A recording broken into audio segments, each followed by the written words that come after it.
Selamat pagi ibu-ibu yang terkasih, Shalom.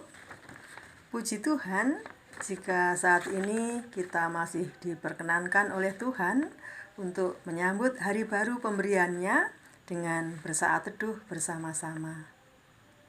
Kita akan belajar satu lagi firman Tuhan di dalam renungan pagi saat ini. Marilah kita awali dengan berdoa. Bapa Sorgawi yang Maha Kudus, di pagi hari yang indah ini Tuhan, kami anak-anak-Mu bersembah sujud ke hadirat-Mu, mengucap syukur dan terima kasih atas berkat dan perlindungan Tuhan di dalam kehidupan kami. Semalam Tuhan telah selimuti kami dengan kasih-Mu, dan di pagi ini Tuhan telah bangunkan kami dengan keadaan baik adanya. Terima kasih Tuhan Yesus, jika saat ini kami rindu akan sapaan firman-Mu, kami akan membaca sebagian firman Tuhan dan juga merenungkannya.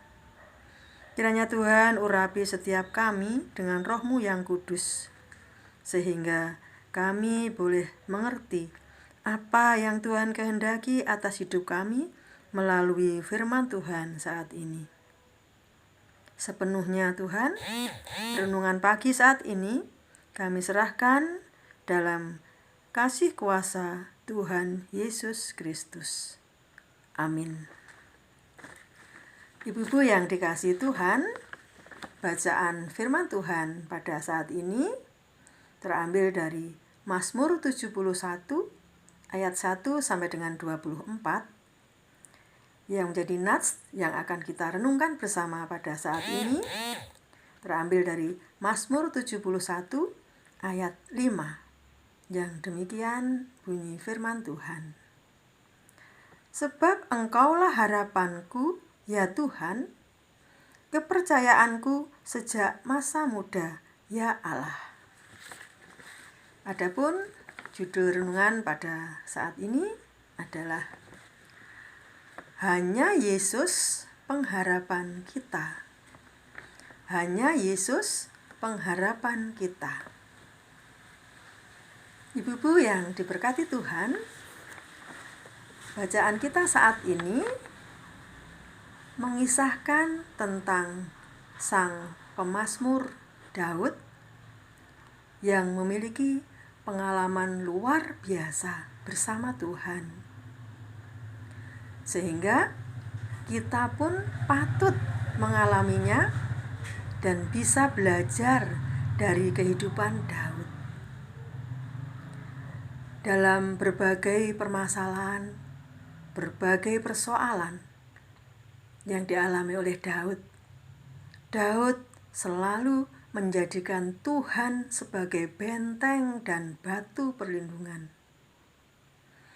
Ketika bahaya mengancam, Daud berdoa, "Jadilah bagiku gunung batu, tempat berteduh, kubu pertahanan untuk menyelamatkan aku. Sebab Engkaulah bukit batuku dan pertahananku." Di dalam Mazmur 71 ayat 3. Ibu-ibu yang dikasihi Tuhan, bagi Daud, tidak seorang pun di dunia ini yang bisa menjadi jaminan keselamatan bagi jiwanya. Itulah sebabnya Daud berkata, "Engkaulah harapanku, ya Tuhan, kepercayaanku sejak masa muda, ya Allah. Kepadamulah aku bertopang, mulai dari kandungan. Engkau telah mengeluarkan aku dari perut ibuku. Engkau yang selalu kupuji-puji." Dalam Mazmur 71 ayat 5 dan 6. Daud menyadari apabila manusia menjadi tua dan renta, pasti akan menjadi beban bagi keluarganya. banyak orang tua di masa tuanya bisa jadi disia-siakan, terbuang atau tersisih dari anak cucunya. Dalam pengharapannya, Daud memohon kepada Tuhan, "Janganlah membuang aku pada masa tuaku. Janganlah meninggalkan aku apabila kekuatanku habis." Dalam Mazmur 71 ayat 9. Ibu-ibu yang terkasih, usia manusia tidak selamanya muda. Pasti mengalami tua, termasuk juga kita.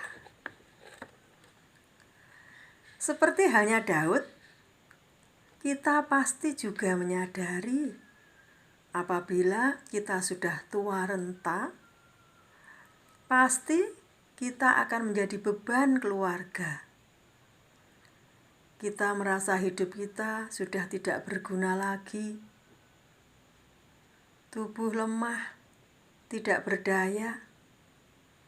Kita mulai takut, kita mulai khawatir disia-siakan.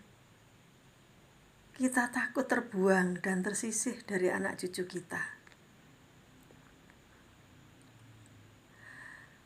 Tetapi satu hal dari sosok Daud yang patut kita teladani, yaitu Daud menaruh pengharapannya hanya kepada Tuhan.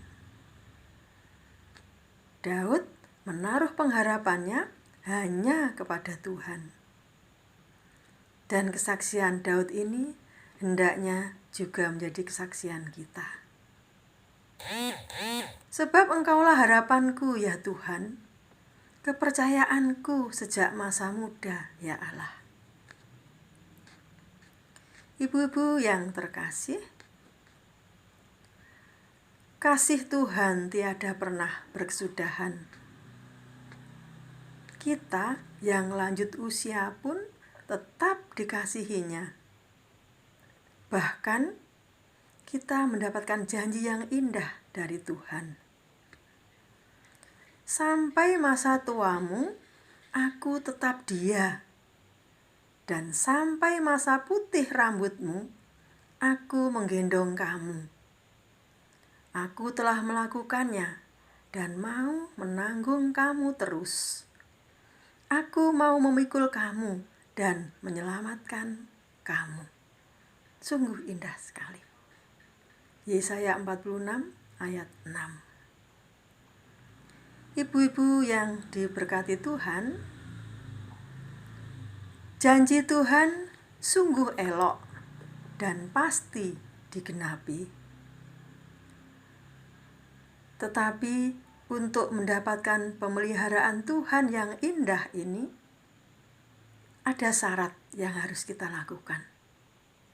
Ialah kita harus taat dan setia kepada Tuhan. Taat dan setia sampai akhir hayat kita.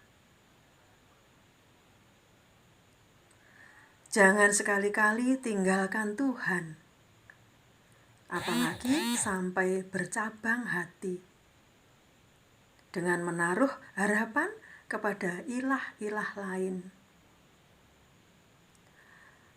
Ketika keadaan kita terpuruk sekalipun, jangan sekali-kali terlintas dalam pikiran kita untuk berharap meminta pertolongan kepada manusia, kepada orang yang dianggap sakti. Minta bantuan kepada orang yang dianggap punya kedudukan tinggi, orang yang dianggap berilmu tinggi atau bermartabat tinggi. Tetapi jika kita dalam kekhawatiran, kegelisahan, kita dalam kesakitan, dalam ketidakberdayaan, bahkan dalam keterpurukan, pandanglah Tuhan Yesus dan meminta pertolongan. karena Dialah, Tuhan Yesuslah, sumber pengharapan kita, bukan yang lain. Amin. Mari kita berdoa. Terima kasih Tuhan atas firman-Mu saat ini, firman yang sungguh menyegarkan iman kami dan sungguh menjadi berkat bagi kami. Mampukan kami ya Tuhan untuk menjadi pelaku-pelaku firman-Mu dalam kehidupan kami. Jika sebentar kami akan memulai beraktivitas, melaksanakan tugas, pekerjaan, dan tanggung jawab kami masing-masing pada hari ini, kiranya Tuhan sertai dan Tuhan berkati. Terjadilah Tuhan kehendak-Mu atas hidup kami. Terima kasih Tuhan Yesus. Amin. Selamat pagi ibu-ibu, selamat beraktivitas. Tetap semangat, Tuhan Yesus memberkati. Amin.